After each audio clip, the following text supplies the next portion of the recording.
सबको स्लाइड भी दिख रही है? Yes ma'am. Yes ma'am. तो हमारा चल रहा था सर्कुलेटरी सिस्टम। तो सर्कुलेटरी सिस्टम में जैसे कि आप सभी देख पा रहे हैं, ये हमने कल पढ़ा था। सर्कुलेटरी सिस्टम में ब्लड होता है हमारे शरीर में प्रवाहित, और उसको प्रवाहित होने के लिए जो है चैनल्स चाहिए होते हैं। तो चैनल्स होते हैं जिसमें हमारा जो एक ऑक्सीजनेटेड ब्लड और एक डीऑक्सीजनेटेड ब्लड जो है फ्लो करता है।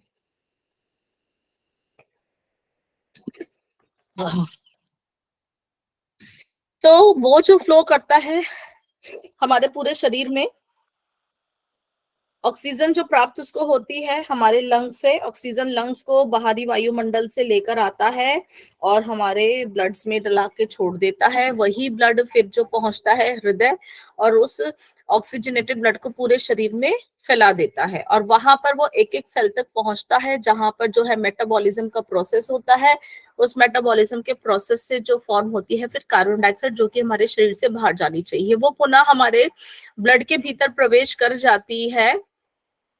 तो फिर ब्लड हो जाता है डीऑक्सीजनेटेड, मतलब जो कार्बन डाइऑक्साइड भरपूर है, और फिर वो वापस आता है हमारे हृदय पे, हृदय उसे भेज देता है हमारे लंग्स पे, और लंग्स जो है उसको फिर बाहरी वायुमंडल में गैस के माध्यम से बाहर निकाल देते हैं, है ना। तो ये पूरा हमारे तो मेन थे ब्लड वेसल्स और हमारा हार्ट। हार्ट के बारे में हमने देख ही लिया था। हमारे हृदय जो होता है दोनों फेफड़ों के बीच में होता है, उसकी कवरिंग होती है, टोटल मस्कुलर ऑर्गन है हमारे। इसके अंदर 4 चैम्बर्स थे जिसमें कि हमारे एट्रियम और वेंट्रिकल और 2 साइड राइट और लेफ्ट करके होता है, जो कि हमारे ऊपर नीचे और दाएं बाएं करके 4 इसमें हमारे चैम्बर्स बनते हैं। और ये 4 चैम्बर्स में ही हमारे जो होते हैं दरवाजे होते हैं, जिनको हम वॉल्व बोलते हैं, जो कि राइट साइड पे जो हमारा एट्रियो वेंट्रिकल, मतलब एट्रियम और वेंट्रिकल के बीच का जो दरवाजा होता है उसको हम एट्रियो वेंट्रिकल वॉल्व भी बोलते हैं। राइट साइड वाला ट्राइकस्पिड होता है। लेफ्ट साइड वाला जो लेफ्ट एट्रियो वेंट्रिकल वॉल्व जो हम बोलते हैं, लेफ्ट वाला जो हम उसको माइट्रल वॉल्व या बाइकस्पिड बोलते हैं। ट्राइकस्पिड में होता है कि 3 दरवाजे थे, कस्प मतलब होता है अर्धचंद्र के आकार में, और यहाँ पर 3 थे, और जो हमारा लेफ्ट वाले में होते हैं बाइकस्पिड, जो कि माइट्रल वॉल्व बोलते हैं। ठीक है ना, हमने इस चीज के बारे में पढ़ा था। फिर हमने ब्लड फ्लो के बारे में भी पढ़ा था कि हमारा जो होता है ऑक्सीजन से भरपूर जो हमारा ब्लड जो है लंग से हमारे हृदय के अंदर प्रवेश करता है पल्मोनरी वेन्स के माध्यम से, क्योंकि जो भी रक्त हमारे हृदय के भीतर जाता है वेन्स के माध्यम से जाता है, और बाहर जो आता है वो आर्टरी के माध्यम से आता है। तो भीतर जाने वाली वेन्स होती हैं जिनमें यहाँ पर होता है शुद्ध रक्त, ऑक्सीजनेटेड ब्लड, जिसको हम पल्मोनरी वेन्स के माध्यम से हमारे लेफ्ट एट्रियम में आता है, और फिर दरवाजे खुल जाते हैं। वहां पर हमारा होता है बाइकस्पिड वॉल्व या माइट्रल वॉल्व, फिर वो हमारे लेफ्ट वेंट्रिकल में प्रवेश कर जाता है। फिर लेफ्ट वेंट्रिकल से वो हमारे पूरे शरीर में जाने के लिए तैयार होता है। वहां से वो अयोर्टा के माध्यम से पूरे शरीर में जाता है, लेकिन अयोर्टा में जाने से पहले वहां पर एक वॉल्व यहाँ पर भी प्रेजेंट होता है, जो कि होता है अयोर्टिक वॉल्व। फिर वो हमारे पूरे शरीर में जाता है ब्लड वहां से निकल कर, और फिर वापसी में डीऑक्सीजनेटेड में कन्वर्ट होके जब आता है तो वेन्स के माध्यम से आता है, और फिर इंफीरियर वेना केवा और सुपीरियर वेना केवा के माध्यम से हमारे राइट एट्रियम में आके खुलता है। फिर वहां पर हमारा ट्राइकस्पिड वॉल्व ओपन हो जाता है, जो कि राइट साइड पर है। राइट वेंट्रिकल में ब्लड हमारा फिल हो जाता है। वहां से जब प्रेशर से फिर हमारा वो ब्लड वापसी में साफ होने के लिए जाता है, कार्बन डाइऑक्साइड को शरीर से बाहर निकालने के लिए, फिर वो हमारे लंग्स में जाता है। तो लंग्स में जाने वाली होती है पल्मोनरी आर्टरी। आर्टरी क्योंकि रक्त को हृदय से बाहर ले जाती है, चाहे वो डीऑक्सीजनेटेड हो चाहे ऑक्सीजनेटेड हो, है ना। आर्टरी का काम है बाहर ले जाने का, वेन का काम है अंदर ले जाने का। पल्मोनरी आर्टरी से राइट और लेफ्ट में वो डिवाइड हो जाता है और फिर हमारे लंग्स में चला जाता है। ये हमने फ्लो के बारे में अच्छे से पढ़ा था। तो एक हमारा सिस्टमिक सर्कुलेशन होता है, एक हमारा पल्मोनरी सर्कुलेशन होता है। जो लंग्स और हृदय के बीच का जो है वो हमारा होता है पल्मोनरी, और जो हमारा बॉडी के जितने भी सेल्स टिश्यू तक होता है वो हमारा होता है सिस्टमिक। ठीक है, ये फ्लो को हम अच्छे से कर चुके हैं। हमने वॉल्स के बारे में भी अच्छे से देखा था। ट्राई कस्पिड आप देख रहे हो कि 3 कस्प टाइप के होते हैं, ये हमारा वॉल्व है। और पल्मोनरी वॉल्व भी हमारा इस तरह से दिखाया है, आयोर्टिक वॉल्व भी ऑलमोस्ट वो दोनों सेम होते हैं, लेकिन इनका ज्यादा महत्वपूर्ण होता है माइट्रल वॉल्व या बाइकस्पिड भी बोलते हैं, ये इस तरह से है। जब ये कई बारी जो कहते हैं ना कि छल्ले पड़ रहे हैं दिल में, तो कई बार ये वॉल्व जब खराब होते हैं, बायोलॉजिकल वॉल्व जो नेचुरल वॉल्व है वो इस तरह के होते हैं, लेकिन जो मैकेनिकल होते हैं वो डॉक्टर्स फिर इस तरह से भेज देते हैं जिनके वॉल्व खराबी हो जाती है, नहीं तो रक्त जो है आपस में ठीक से फ्लो नहीं करेगा। ठीक है ना। इसके बाद आज हम बात करेंगे अपने कंडक्शन, इसके हमारे कार्डियक कंडक्शन सिस्टम की। जो हमारा हृदय जो काम करता है, ठीक है ना, इसको काम करने के लिए एक इसकी जरूरत होती है, इम्पल्स की जरूरत होती है। जो इम्पल्स क्रिएट होती है वो कैसे होती है, जो दिल जो हमारा धड़कता है ये कैसे करता है। तो हृदय हमारा क्या था, हमारा मस्कुलर ही है, मसल से ही बना है, कार्डियक मसल से बना है, जो कि अपने आप ही क्या करती हैं, सिकुड़ जाती हैं, फैल जाती हैं, जिसके माध्यम से वो एक पंप का काम करता है। तो लेकिन जब ये हृदय हमारा सिकुड़ता है या फैलता है, इसके लिए इसको ये कैसे काम करता है, इसके लिए इसको अलग से कोई भी हमारे लिए कोई भी नर्व सप्लाई की जरूरत नहीं पड़ती है। ये इसका हमारी कार्डियक मसल्स का अपना ही एक कंडक्शन सिस्टम है, जो कि हम कार्डियक कंडक्शन सिस्टम कहते हैं। नहीं तो हमारा ब्रेन मैसेज देता है ना कि वो मैसेज देगा तब काम करेगा, लेकिन यहाँ पर हमारे हृदय का खुद का ही एक कंडक्शन सिस्टम होता है जो कहलाता है कार्डियक कंडक्शन सिस्टम। तो हमारी जो हृदय की जो मसल होती है, इनमें अपने ही तरह के नर्व्स होते हैं, नर्व्स और मसल्स, इनके स्पेशल जो सेल्स होते हैं जिनको हम कहते हैं न्यूरोमस्कुलर सेल्स। इनका काम होता है कि उस इम्पल्स को, उस करंट को जनरेट करना, जिससे कि हमारा हृदय जो है, मसल्स जो है अपने आप कॉन्ट्रैक्ट हो जाए और अपने आप ही खुल जाए। तो यहाँ पर ये हमारा होता है कार्डियक कंडक्शन सिस्टम। यहाँ पे अलग से कोई नर्व सप्लाई नहीं की जरूरत होती। यहाँ पे हमारी जो कार्डियक की जो हमारी सप्लाई जो मसल से होती है, न्यूरोमस्कुलर सेल्स ही होती है, यही हमारा इस काम को करते हैं। तो यहाँ पे हमारे स्पेशल सेल्स होते हैं, वो ही इस काम को करते हैं। तो शुरुआत कहाँ से होती है, एक हमारा होता है एस ए नोड। यहाँ पर स्पेशल तरह के सेल्स होते हैं, एस ए नोड आप यहाँ पर देख रहे हैं, ये आपको दिख रहा है, जहां पे हमारा सुपीरियर वेना केवा है ना, और इंफीरियर वेना केवा नीचे से आता है। सुपीरियर वेना केवा यहाँ पे जब है, ये कहाँ पर होता है, तो ये ऐसे नोड क्या है, इसका पूरा नाम है साइनो एट्रियल नोड। यहाँ पे थोड़ा सा मिस्टेक है, मैं कोशिश करती हूँ इसको यहीं ठीक कर देती हूँ। साइनो एक मिनट हो पाएगा, हाँ,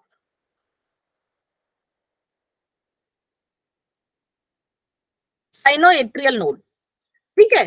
तो ये जो है साइनो एट्रियल नोड जो है हमारा, इसको ये हमारे राइट एट्रियम के जो है यहाँ पर पास में, जहां पर हमारा सुपीरियर, भाई जो है ना लेट आने वाले, थोड़ा सा अपना सुधार लो।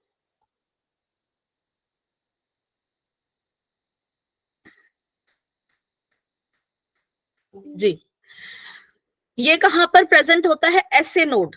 एसए नोड यहाँ पे हमारे सुपीरियर वेना केवा की जो ओपनिंग होती है, यहाँ पर पाया जाता है।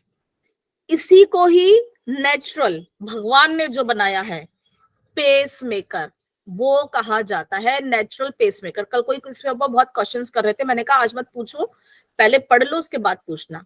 इसको हार्ट का पेस मेकर कहा जाता है, किसको, एसए नोड को। क्यों, क्योंकि यहीं से ही वो इम्पल्स या वो करंट जनरेट होता है, जो कि हमारे पूरे हृदय पे जाता है कि उसको सिकुड़ना है, कॉन्ट्रैक्ट होना है या रिलैक्स होना है। जो हमारा हृदय जो फैलता है ना, जो धक धक का जो काम करता है, जो धड़कता है, क्योंकि पहले सिकुड़ेगा फिर फैलेगा, तो वो उसको एक मैसेज चाहिए, वो मैसेज यहीं से ही स्टार्ट होता है। That is S A node is known as a pacemaker, गति निर्धारक। यहाँ पे भी गति की स्पेलिंग गलत है, पर इसको मैं ठीक नहीं कर पाऊंगी, हिंदी में है ये, ठीक है।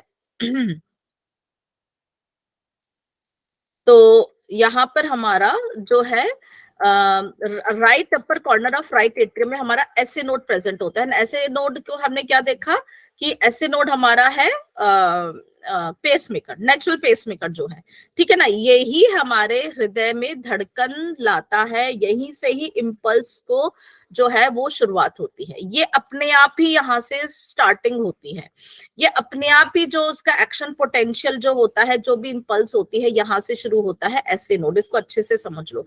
अब यहाँ से जो होती है इम्पल्स शुरू होती है, यहाँ से देखो अगर करंट आएगा, करंट आएगा, करंट फिर आगे जाता है उसकी ब्रांचेस के माध्यम से, और फिर वो करंट पास होता है आगे कहाँ पे, ए वी नोड, एट्रियम और वेंट्रिकल के बीच में। यहाँ पर आपको ये चीज दिख रही है क्या? मेरा कर्सर सबको दिख रहा है यहाँ पर?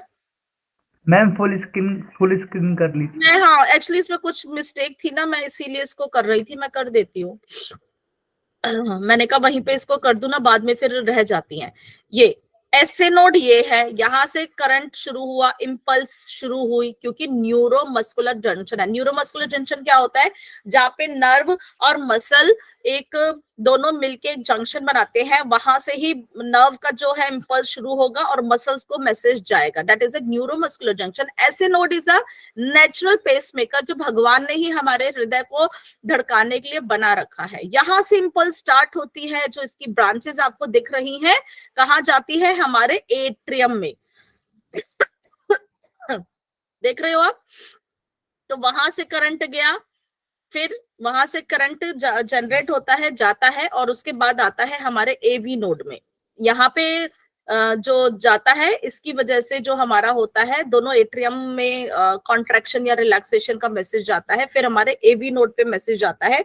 एवी node is the atrioventricular node, यहाँ पे लिखा है एट्रियो वेंट्रिकल नोड, ठीक है। ये स्पेशल मसल्स की ही यहाँ पर एक तरह से मास है, कलेक्शन है मस्कुलर टिश्यू, न्यूरोमस्कुलर टिश्यूज का। अब यहाँ पर ये किसके बीच में है? जो दोनों एट्रियम के बीच की जो दीवार थी ना, जो सेप्टम था, ये उसके पास होता है, और एट्रियो वेंट्रिकल वॉल्व के पास, मतलब थोड़ा सा ये लेफ्ट की साइड पर होता है, यहीं पर वॉल्व भी प्रेजेंट होता है। जब यहाँ से मैसेज जाता है, ब्लड भर गया, उसके बाद ये वॉल्व को मैसेज देता है, वो वॉल्व ओपन हो जाते हैं, और इसके बाद जो है फिर ये धीरे भी हो जाता है, फिर ऐसे नोड मैसेज देगा, फिर ये मैसेज देगा, ये दोनों वाइस वर्सा फिर ऐसे काम करते रहते हैं कि भाई जब ये स्लो होगा तो ऐसे नोड फास्ट होगा, जब ऐसे नोड फास्ट होगा तो एवी नोड स्लो होगा, ठीक है। फिर यहाँ से जो हमारी इम्पल्स जो जनरेट होती है एवी नोड से, जो इम्पल्स होगी, और उसके बाद वो हमारे आगे की आप देख रहे हो या ब्रांचेस पे जाती है, ठीक है। वो कहाँ है? दोनों वेंट्रिकल के बीच में, दोनों वेंट्रिकल के बीच में, इंटर वेंट्रिकुलर सेप्टम के बीच में हमारी दो ब्रांचेस इसकी हो जाती हैं, लेफ्ट बंडल ब्रांच और राइट बंडल ब्रांच, ये आप देख रहे होंगे, ठीक है ना। तो ये हमारी यहाँ पर इसको हम जो है ये ब्रांचेस जो हो जाती हैं, ठीक है। और इसके बाद ये जो ब्रांचेस हैं, ये हमारे आके छोटी छोटी छोटी छोटी, यहाँ पे देख रहे हैं छोटी छोटी छोटी छोटी ब्रांचेस में दोनों वेंट्रिकल की तरफ जो है बट जाती हैं, बहुत सारे छोटे छोटे फाइबर्स में बट जाती है। इन फाइबर्स को हम बोलते हैं पुरकिंजी फाइबर्स, राइट और लेफ्ट में हो गई, फिर इनकी छोटी छोटी ब्रांचेस निकली, उन ब्रांचेस का क्या नाम है? परकिंजी फाइबर्स, जिससे कि पूरे वहां पर मैसेज जाता है, जो भी कॉन्ट्रैक्शन और रिलैक्सेशन का होता है, ठीक है। तो यहाँ पर जो है हमारा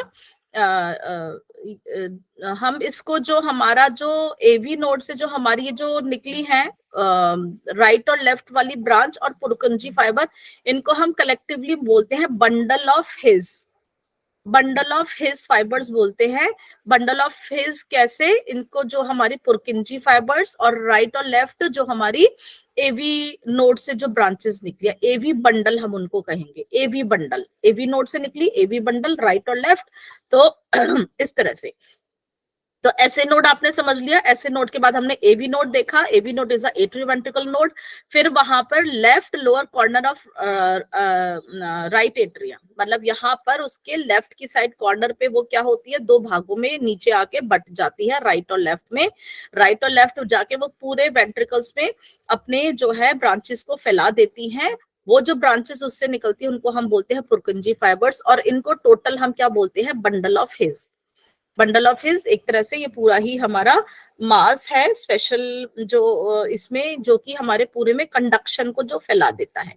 ठीक है, तो एवी बंडल हमारी छोटी छोटी ब्रांचेस में जो बट गया है, इस तरह से काम करता है। तो एवी बंडल, बंडल की ब्रांचेस, पुरकिंजी फाइबर्स क्या करती है, एवी नोड से जो उनको इंपल्स मिली है वो पूरे हमारे मायोकार्डियम, ये जो मसल्स होती हैं उनको पूरे टिप तक पहुंचा देती हैं, जिससे कि फिर ये सिकुड़ जाए। पहले ये सिकुड़ा तो ब्लड बाहर निकल गया, जब ये बाहर निकल गया यहाँ पर फिर मैसेज आया, फिर ये उसको सिकुड़ा देती है ताकि ब्लड जो है बाहर निकल जाए। बाहर जाएगा शरीर की तरफ, राइट साइड से जाएगा लंग्स की तरफ। तो फिर ये हमारा पंपिंग का काम इस तरह से होता है। एक जना एट्रियम अगर कॉन्ट्रैक्ट कर रहे हैं तो वेंट्रिकुलर रिलैक्स होता है, वेंट्रिकल कॉन्ट्रैक्ट करते हैं तो एट्रियम रिलैक्स करता है, क्योंकि दोनों वाइस वर्सा काम कर रहे होते हैं। ठीक है, तो दोनों, जब हमारे एट्रियम में ब्लड भर रहा होता है तो हमारे दोनों वेंट्रिकल उस समय रिलैक्स होते हैं। जब ये कॉन्ट्रैक्ट करते हैं तो नीचे हमारा वेंट्रिकल में ब्लड चला जाता है। उसके बाद जब वेंट्रिकल से ब्लड बाहर जाता है, वो सिकुड़ते हैं, तो उस समय एट्रियम जो हमारे रिलैक्स होते हैं ताकि उसके अंदर ब्लड इतने में भरता रहे। तो ये हमारा वाइस वर्सा जो है काम चलता रहता है। ओके, डाउट क्लियर है? आगे चलूं?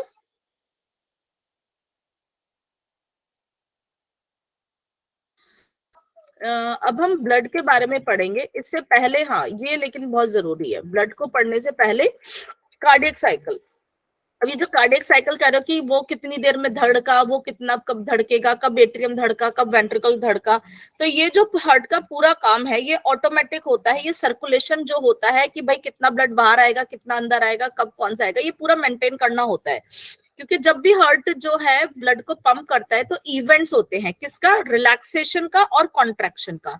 ये रिलैक्सेशन और कॉन्ट्रैक्शन को अगर हम मेडिकल टर्म में बोलते हैं तो कॉन्ट्रैक्शन का मतलब होता है सिस्टोल, और जब वो रिलैक्स करता है वो होता है डायस्टोल। तो ये जो सीरीज है सिस्टोल डायस्टोल सिस्टोल डायस्टोल, ये कहलाती है कार्डियक साइकिल। ये एक चक्र है, क्योंकि हृदय पहले धड़के सिकुड़ेगा, फिर वो खुलेगा, फिर सिकुड़ेगा, फिर ये पूरा चक्र चलता रहता है। इसको हम कार्डियक साइकिल बोलते हैं।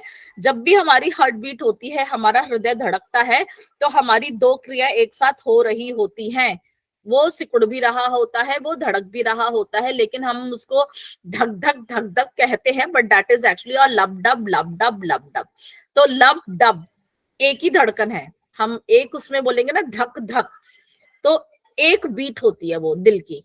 धक is not a one beat, तो लब डब वन बीट होती है। एक बीट में हृदय हमारा सिकुड़ भी रहा है, खुल भी रहा है। सिकुड़ने को क्या कहेंगे हम, सिस्टोल, कॉन्ट्रैक्शन को। फैलने को या शिथिल होने को या रिलैक्सेशन को बोलेंगे डायस्टोल। रिलैक्सेशन का ये है। तो इसमें हमारे 1 मिनट में हमारा दिल कितनी बार धड़कता है, कोई बताएंगे मुझे? 72 टाइम्स है ना, 72 हम एक बार में, एक जनरल हम मानते हैं, पर 60 से 80 तक हो सकता है, किसी का थोड़ा कम भी, किसी का ज्यादा भी, लेकिन अगर हम जनरल की बात करते हैं तो 72 मान के चलते हैं। अगर 1 मिनट में 72 टाइम्स हमारा दिल धड़कता है तो 1 सेकंड में कितनी बार धड़केगा? 0.8। हाँ, सॉरी, एक जो बीट है उसको कितना टाइम लगेगा? 0.8 सेकंड। 0.8 सेकंड, क्योंकि हम 60 को इस तरह से हम अगर हम डिवाइड करके चलते हैं तो आप देखोगे कि एक बीट, एक जो बीट हमारी होती है लब डब, उसको कितना टाइम लग रहा है? 1 सेकंड से भी कम, 0.8 सेकंड। ठीक है, ओके। तो अब हम इसमें देखेंगे कि सिकुड़ने में और फैलने में कितना टाइम लगता है। तो जो हमारे एट्रियल सिस्टोल, सिस्टोल मतलब सिकुड़ा, एट्रियम ऊपर के ब्लड आया दोनों में, चाहे डीऑक्सीजनेटेड हो चाहे ऑक्सीजनेटेड हो, वो सिकुड़े, ब्लड भर गया था उनमें, वो सिकुड़े। कितनी देर के लिए सिकुड़े? 0.1 सेकंड। 0.1 सेकंड सिकुड़े, नीचे खुला हुआ था वेंट्रिकल, उसके अंदर पूरा ब्लड भर गया, वो रिलैक्सेशन में थे। वेंट्रिकल डायस्टोल, टोटल टाइम कितना है वेंट्रिकल डायस्टोल का? 0.5 सेकंड। फिर हमारे इतने में ऊपर का एट्रियल डायस्टोल हो गया, वो रिलैक्स हो गया। कितनी देर के लिए रिलैक्स रहता है? 0.7 सेकेंड, भरने में थोड़ा सा टाइम लगा। इतने में जब 0.7 सेकेंड के बाद जो उसने अपना ब्लड वेंट्रिकल ने बाहर निकाल दिया, सिकुड़ेगा, सिस्टोल होगा, 0.3 सेकेंड लंग्स को दे दिया और पूरी बॉडी को दे दिया। तो ये पूरा चक्र इस तरह से चलता है। तो दोनों एट्रियम चाहे फैले और सिकुड़े, कितना टाइम ले लिया? 0.1 और 0.7 कितना हो गया? 8 सेकेंड। वेंट्रिकल ने कितना टाइम ले लिया? 3 और 5 मिला के 8 सेकेंड। और दोनों एक साथ काम करते हैं, वेंट्रिकल भी और सिस्टोल भी, तो दोनों का 0.8 बराबर हो गया। तो 0.8 सेकेंड में ये इतना काम हमारे हृदय के अंदर हो जाता है। समझ गए? मतलब आगे की पिक्चर में देख लेते हैं। सुपीरियर वेना केवा और इंफीरियर वेना केवा में डीऑक्सीजनेटेड ब्लड को कहां पर लेके आई? हमारे इस पिक्चर में देखें क्या, रुको, यहाँ नहीं है, हमारे एट्रियम में लेकर आई। इससे ही दिखा देते हैं, ऊपर एट्रियम में लेकर आई, दोनों एट्रियम में आ गया। अगर हम देखेंगे, पहले हम राइट एट्रियम की बात करते हैं, और दूसरी तरफ हमारे लेफ्ट एट्रियम में ऑक्सीजनेटेड ब्लड आ गया लंग से, ठीक है ना। तो फिर क्या होगा? दरवाजे खुल गए। फिर ये हमारे एट्रियम क्या करेंगे? सिकुड़ेंगे। कितनी देर के लिए सिकुड़ते हैं? 0.1 की तरफ ये दरवाजे खुल जाते हैं, हमारे दोनों वॉल्व, एट्रियोवेंट्रिकल वॉल्व, ट्राइकस्पिड और माइट्रल वॉल्व, और हमारे कहाँ पे नीचे जाते हैं? दोनों ब्लड जो है वेंट्रिकल्स में पहुंच जाता है। वहां से ही हमारा एसए नोड, यहाँ पे इतने में उसने इम्पल्स भेजनी शुरू करी थी, इम्पल्स एसए नोड से शुरू हो जाती है। और इसमें क्या करते, इतनी देर में जब वो हमारी इम्पल्स आती है, वो दोनों खाली कर चुके होते हैं अपने कमरे। जब इम्पल्स आती है तो वो सिकुड़ना शुरू कर देते हैं, ठीक है ना। और फिर इतने में फिर वो जो आगे इम्पल्स एवी नोड पे चली जाती है। जब तक हमारे वेंट्रिकल्स जो है इतने फिल हो चुके होते हैं, वो ऐसे फिल जब जाती है, तो इस प्रोसेस में कितना भी टाइम लग गया? 0.1 सेकेंड। अब जो हमारी वेव थी एवी नोड से आई, और फिर उसके बाद वो पूरी वेंट्रिकल की मसल को पहुंचा दिया, एवी बंडल से हमारे पुरकिंजी फाइबर्स तक, हमारी जितनी भी थी पूरे में। फिर उसके बाद जब तक ये मैसेज पहुंचा है, इतने में ये हमारे जो थे भर चुके थे वेंट्रिकल्स, और उसके बाद जब मैसेज पूरे में फैल गया तो इन्होंने फिर सिकुड़ना शुरू किया, कॉन्ट्रैक्ट होना शुरू किया कि भाई अब अपने अपने ब्लड जो है जो लंग्स पे या बॉडी पे बाहर निकालो। कॉन्ट्रैक्शन, फिर वहां पर जब तक एवी नोड से कॉन्ट्रैक्शन का मैसेज आ गया, वो सिकुड़ना शुरू कर जाते हैं। इस प्रोसेस में लगता है 0.3 सेकेंड। तो मतलब हमारे चाहे एट्रियम की कॉन्ट्रैक्शन में 0.1 सेकेंड लगा, और वेंट्रिकल की कॉन्ट्रैक्शन में लगा हमारा 0.3 सेकेंड। यहाँ पे है एट्रियल की कॉन्ट्रैक्शन में 0.1 और वेंट्रिकल की कॉन्ट्रैक्शन में 0.3। इस बीच में दोनों फिर हमारे वो रिलैक्स भी हो रहे होते हैं। तो जो रिलैक्सेशन का हमारा टाइम होता है उनका, एट्रियम का है 0.7। इतने में वो जो होते हैं फैल रहे होते हैं, ब्लड भर रहा होता है, और वेंट्रिकल भी जो खुल रहे होते हैं उनमें 0.5 का सेकेंड लगता है, ठीक है ना। कॉन्ट्रैक्शन के बाद दोनों रिलैक्स करते हैं, इसमें हमारा जो टाइम लगता है ये लगता है 5 और 7। तो हम इसके बाद फिर से वो दोबारा से फिलिंग के लिए शुरू हो जाते हैं। तो टोटल कार्डियक डायस्टॉल मतलब हमारे यहाँ पे 4 सेकेंड हो गया है। तो ये हमारा इसमें जो हमारा एट्रियम का भी और वेंट्रिकल का भी, तो ये अगर हम इसे टोटल काउंट करेंगे तो कितना हो जाएगा हमारा? 0.8, ठीक है, ओके। ये हमारा होता है कार्डियक साइकिल।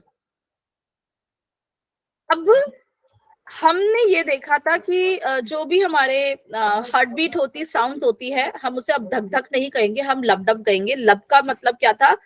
लब जब होता है कि जब हमारे एट्रियो वेंट्रिकल वॉल्व बंद होते हैं और हमारे जो है वेंट्रिकल कॉन्ट्रैक्शन शुरू हो जाती है, और डब होता है कि जब हमारे एट्रिया जो है कॉन्ट्रैक्ट होते हैं। तो ये लब डब का प्रोसेस हमारा जो है चल रहा होता है धक धक की बजाय। फिर हम देखेंगे स्ट्रोक वॉल्यूम। ये स्ट्रोक वॉल्यूम क्या है? स्ट्रोक वॉल्यूम एक्चुअली हमारे जितना भी ब्लड हार्ट से जो बाहर निकलता है वो कितना निकलता है। अब 8 सेकंड हमने 0.8 सेकंड देख लिया, लेकिन 0.8 सेकंड में कितना ब्लड आया, कितना बाहर भेजना है, ये भी एक कैलकुलेशन है। तो इसको हम कार्डिक आउटपुट के उससे समझते हैं कि कार्डिक आउटपुट मतलब वो कितना बाहर गया। उसके लिए हमें पता चलना चाहिए कि एक कॉन्ट्रैक्शन में हमारे वेंट्रिकल से, इसका मतलब कितना ब्लड बाहर निकला है ना, क्योंकि वेंट्रिकल से तो हार्ट से बाहर निकल रहा है ना, एट्रियम से तो नहीं निकलता। उसको हम बोलते हैं स्ट्रोक वॉल्यूम या कार्डियक आउटपुट कह सकते हो। तो कार्डियक आउटपुट अगर टोटल हम कहेंगे कि कार्डियक आउटपुट क्या है, cardiac output is equal two stroke volume, cardiac output is equal two stroke volume.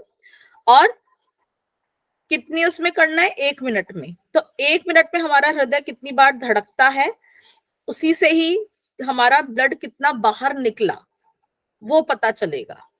ठीक है, तो इसको कैलकुलेट हम कैसे करेंगे, यहाँ पर एक स्ट्रोक वॉल्यूम में हमारा जो लगभग ब्लड निकलता है वो निकलता है 70 ml। कितना निकला, 70 ml। ओके, क्योंकि एक वेंट्रिकल से लगभग 70 ml रक्त जो है वो बाहर निकाला जाता है। ठीक है, कार्डियक आउटपुट निकालने के लिए हमें स्ट्रोक वॉल्यूम पता है, स्ट्रोक वॉल्यूम 70 ml था। हमें अब हार्ट बीट पता है, हार्ट बीट कितनी होती है हमारी 1 मिनट में, 72 होती है। अब इसको कैलकुलेट करेंगे तो लगभग 5 लीटर ब्लड हमारा 1 मिनट में हृदय से बाहर निकलता है और अंदर आ भी जाता है, सर्कल होता है। समझ गए सभी लोग? ओके, कोई डाउट? आवाज आ रही है मेरी? यस जी मैम। मैम। ठीक है, हम इतना आगे काम चलें? करता है। यस हाँ, मैम। अब ब्लड प्रेशर की बात भी कर लेते हैं। ब्लड प्रेशर क्या है? ब्लड प्रेशर एक्चुअली जो हमारा ब्लड रक्त वाहिनियों या ब्लड वेसल्स में जो फ्लो कर रहा है, तो क्या करता है वो, आर्टरीज या वेन्स की जो भी हमारी जो वेसल्स होती है उनके ऊपर एक प्रेशर देता है। एक प्रेशर देता हुआ ही तो चलेगा, है ना। तो जो दीवारों पे जो प्रेशर आता है उसको क्या कहते हैं, उसको हम बोलते हैं ब्लड प्रेशर। जो भी हमारी आर्टरीज या वेन से होता है ना, रक्त वाहिनियों के भीतर प्रवाहित होने वाले रक्त के द्वारा उनकी भित्तियों, मतलब उसकी जो लेयर्स होती है, जो वॉल्स होती हैं, उस पर एक प्रेशर क्रिएट होता है, that is only the blood pressure. Arterial blood pressure और वीनस ब्लड प्रेशर दोनों अपने अपने जो है प्रेशर को देती हैं। तो उसमें क्या होता है कि जब हमारा लेफ्ट वेंट्रिकल कॉन्ट्रैक्ट होता है तो कहाँ पे ब्लड जाता है, अयोर्टा में।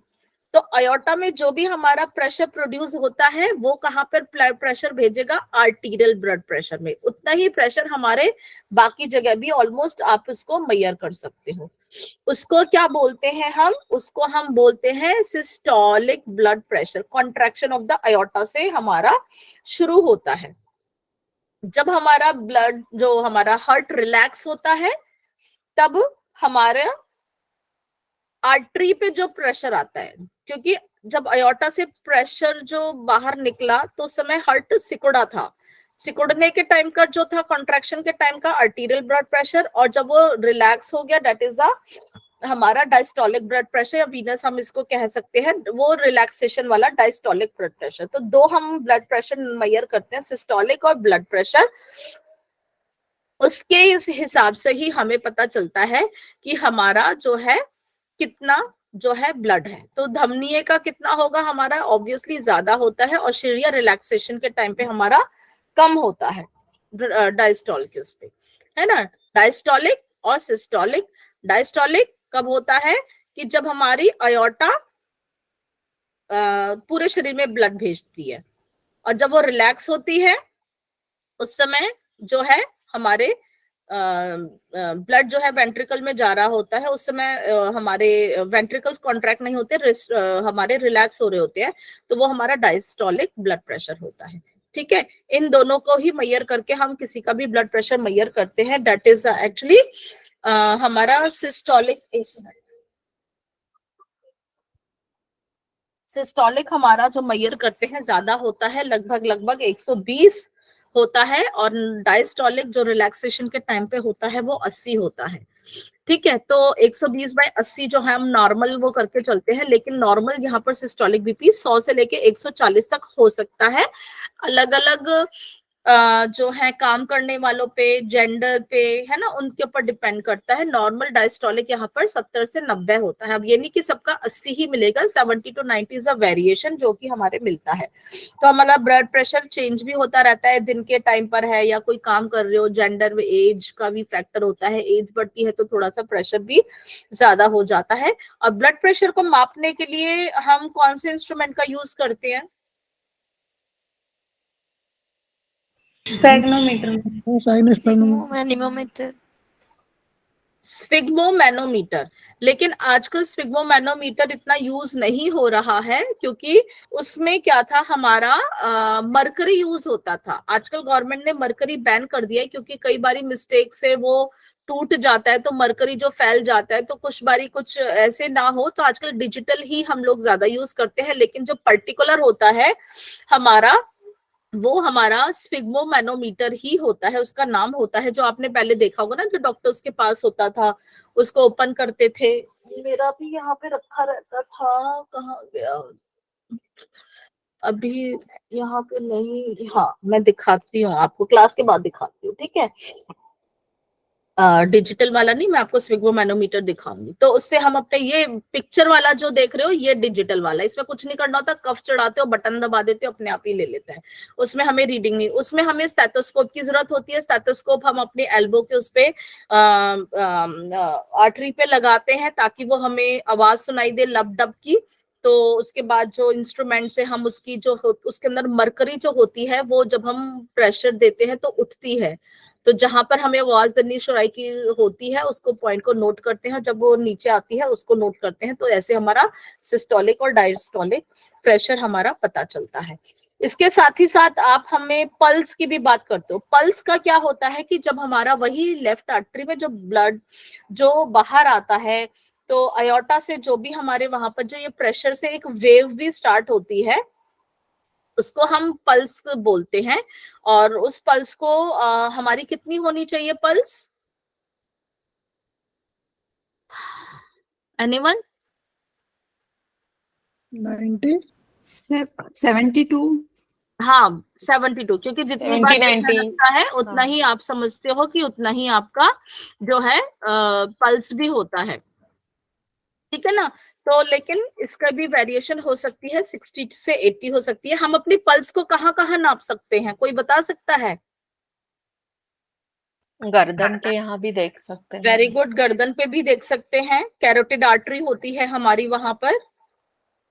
और हाथ पर देख सकते हैं। हाथ पर तो सभी को पता है, कलाई पे जो हमारी रिस्ट होती है, वहां पे हमारी जो है रेडियल आर्टरी होती है। मैम हार्ट पर भी देख सकते हैं, वैसे पंप जो होता है। हार्ट पे तो आप स्टेथोस्कोप से करोगे, लेकिन अगर आप अपने फिंगर से जो, अगर जो पल्स वाली बात है, हमारे पैर पे भी होती है, हमारे एल्बो पे भी होती है, हमारे घुटने के पीछे भी होती है, हमारे टेम्पोलर रीजन पे भी होती है, ठीक है ना। फेस पे भी आप हमारे जो है गर्दन के पास, ये सब हम काफी जगह है, कि सिर्फ एक ही जगह नहीं है, वहां पे भी हम इसकी मतलब बकायदा आप पहले कोई ट्रेनिंग लेंगे तो पता चल जाता है, ठीक है ना। तो ये हमारे आज हृदय के बारे में है, समय मुझे बताएं। तो अब हम उसके आगे का जो टॉपिक है हमारा है ब्लड के बारे में। अब हमने हार्ट के बारे में तो पढ़ लिया, अब हमें बात करनी है ब्लड के बारे में, कि जो ब्लड फ्लो करता है ये है क्या। शैल आई कंटिन्यू? आप मुझे बताएं, आज मैं नया टॉपिक ये ब्लड का स्टार्ट कर दूं, या shall I continue with tomorrow? Start कर दीजिए मैम। चलिए ठीक है। तो ब्लड जो हमारा, हमने इतनी बात करी, जो हमारा हार्ट जो है पंप करता है, क्या पंप करता है? ब्लड करता है। ब्लड है क्या? बेसिकली हमारा एक बहुत ही खास मेन कनेक्टिव टिश्यू है, जो कि जो हम ऑक्सीजन ग्रहण करते हैं, मेन उसी को ही ये लेकर आता है। साथ ही साथ और भी बहुत सारे काम करता है। ये हमारा एक तरह से ट्रांसपोर्टिंग का सिस्टम है। जैसे दिल्ली शहर में आप देखते होंगे, ट्रक आते हैं, बाहर से क्या लेके आ रहे हैं? सब्जियां लेके आ रहे हैं, दूध है ना, आपके लिए कपड़े हैं, बिल्डिंग मटेरियल है, आ रहा है। और यहाँ से बाहर भी जाता होगा सामान, कुछ फैक्ट्री ने सामान बनाया, वो बाहर जा रहा है। तो ऐसे ही ब्लड का काम है, जो हमारे लिए जरूरत का सामान है लेके जा रहा है, जो हमारे लिए वेस्ट हो गया उसको भी लेके जा रहा है। तो ये भी हमारे शरीर का एक तरह से ट्रांसपोर्टिंग सिस्टम भी होता है। स्लाइटली एल्कलाइन होता है, स्लाइटली कितना इसका है पीएच 7.3 से लेके 7.4 तक। तो हमारे जो है शिराओं में थोड़ा सा हमारा जो अधिक क्षारीय होता है, क्यों? क्योंकि वहां पर हमारा जो है कार्बन डाइऑक्साइड की मात्रा कम रहती है हमारे धमनी धमनी में, हाँ ठीक है ना, शिराओं की अपेक्षा अधिक क्षारीय होता है। ओके, तो स्पेसिफिक ग्रेविटी इतनी आप देख रहे हो, स्पेसिफिक ग्रेविटी से क्या होता है कि उसका विस्कस टाइप का होता है, ये एकदम पानी की तरह नहीं बहता, थोड़ा सा इसका जो होता है विस्कोसिटी ज्यादा होती है, तो एकदम से इतना नहीं बहता। और हमारे बॉडी के अंदर कितना ब्लड होता है? 5 लीटर लगभग हम मान के चलते हैं। मेल्स में थोड़ा ज्यादा होता है, फीमेल्स में कम होता है। 60 से 8% तक, यहाँ पे 9 है तक हमारी बॉडी के वेट के अकॉर्डिंग होता है। तो ब्लड के पहले हम फंक्शंस के बारे में बात कर लेते हैं, जैसे हम कर रहे थे कि वो क्या काम करता है। लंग से जो भी हमारे कार्बन डाइऑक्साइड को कैरी करता है, हमारे टिश्यूज तक पहुंचाता है, और बदले में कार्बन डाइऑक्साइड टिश्यू से लेके लंग्स को पहुंचाने का काम करता है। हमने डाइजेस्टिव सिस्टम में पढ़ा था कि जो भी हमने पोषक तत्व खाए थे अपने खान पान के जरिए, जिनको भी हमारे ने डाइजेशन ने हेल्प करी थी, उनको स्मॉलेस्ट मॉलिक्यूल्स में कन्वर्ट कर दें, तो वो स्मॉलेस्ट मॉलिक्यूल्स भी कहाँ पर एब्जॉर्ब होते हैं? हमारे ब्लड में ही एब्जॉर्ब होते हैं। तो हमारी आंतों से, स्मॉल इंटेस्टाइन से, एलिमेंट्री कैनाल से एब्जॉर्प्शन उनका ब्लड में ही होता है, कि जहां से फिर वो उनके गंतव्य स्थान या टिश्यूज या ऑर्गन्स तक भी पहुंचते हैं। साथ ही साथ मैंने अभी बात करी थी वेस्ट प्रोडक्ट्स को भी निकालते हैं, जैसे कि कार्बन डाइऑक्साइड को निकाल रहे हैं, या हमारे शरीर में जब मेटाबॉलिज्म होता है तो कुछ इस तरह के वेस्ट प्रोडक्ट्स बन जाते हैं, डाइजेशन में भी हो जाते हैं, जो कि हमारे शरीर के लिए ठीक नहीं है, उनको भी बाहर भेजा जाता है, वो भी ब्लड के माध्यम से ही बाहर जाते हैं। दूसरा, हमारे जो ब्लड के अंदर हार्मोन्स जो सीक्रेट करते हैं एंडोक्राइन ग्लैंड्स, वो भी ब्लड के माध्यम से ही, जहां जरूरत होती है, जो भी उनका टारगेट टिश्यू होता है, वहां तक जाते हैं। हाँ जी, स्लाइड चेंज नहीं हुई? स्लाइड मैंने चेंज भी नहीं करी। अच्छा, मैंने स्लाइड अभी चेंज नहीं करी है, मैं आपको एक्स्ट्रा बता रही हूँ। और हमारे जो ब्लड के अंदर हमारे जो होते हैं एंटीबॉडीज भी प्रेजेंट होती हैं। यहाँ पे हमारे सेल्स इस तरह के प्रेजेंट होते हैं जो कि इन्फेक्शन से हमारे को मदद करते हैं लड़ने में। और यहाँ पर कुछ ऐसे भी सेल्स होते हैं जो कि हमारे खून को जमने में, अगर कहीं से कट लग जाए खून बहेगा तो उसको जमने में भी मदद करते हैं। ठीक है, तो ये हमारे फंक्शन है ब्लड के। अब हम देखेंगे ब्लड हमारा बनता कैसे है। ब्लड के हमारे हम 2 पार्ट्स में देखते हैं, एक होता है सॉलिड और एक होता है लिक्विड। ठीक है ना, लिक्विड भाग को हम क्या कहते हैं? प्लाज्मा। और सॉलिड भाग हमारे होते हैं सेल्स। वो सेल्स विभिन्न प्रकार के हो सकते हैं। तो जो हमारा प्लाज्मा है कितना है? 55%। सेल्स कितने होंगे? 45%। ठीक है, अब हम उनकी और डिटेल्स में देखेंगे कि कौन कितना है। तो प्लाज्मा यहाँ पर हम देख रहे हैं, जो प्लाज्मा है, अब आगे की पिक्चर में दिखा देती हूँ। प्लाज्मा ज्यादा है, 55% होता है, हल्के पीले रंग का, जिसको हम स्ट्रॉ कलर बोलते हैं। स्ट्रॉ समझते हैं? स्ट्रॉ क्या होता है? सूखी हुई घास होती है उसका हाँ, कलर। सूखी हुई घास या भूसा जो होता है, वो हमारा स्ट्रॉ कलर का हम उसे कहते हैं। और ये हमारे इसके अंदर पानी से बना होता है, 90% लगभग, 90 थोड़ा सा ऊपर नीचे पानी होता है। और उसमें हमारे कुछ प्रोटीन्स, हमारे कुछ सॉल्ट्स, कुछ गैसेस, हमारे इलेक्ट्रोलाइट्स, कुछ एंजाइम्स, ये सब इसके अंदर मिक्स होते हैं प्लाज्मा में। ठीक है ना, तो प्लाज्मा प्रोटीन्स, जिनको यहाँ पर हम एल्ब्यूमिन, फाइब्रोनेजिन, ग्लोबुलिन, ये सारे हमारे होते हैं। इलेक्ट्रोलाइट्स में हमारे अमाइनो एसिड, ग्लूकोज, है ना, कुछ सॉल्ट्स भी होते हैं। तो इस तरह से ये हमारे होते हैं। और जो हमारे प्लाज्मा में कुछ गैसेस भी होती हैं, ठीक है, जिससे कि हमारे पूरे शरीर में, सिर्फ आरबीसी में ही नहीं, कुछ उसमें भी प्रेजेंट होती है, जो कि हमारे घुलनशील रहती है।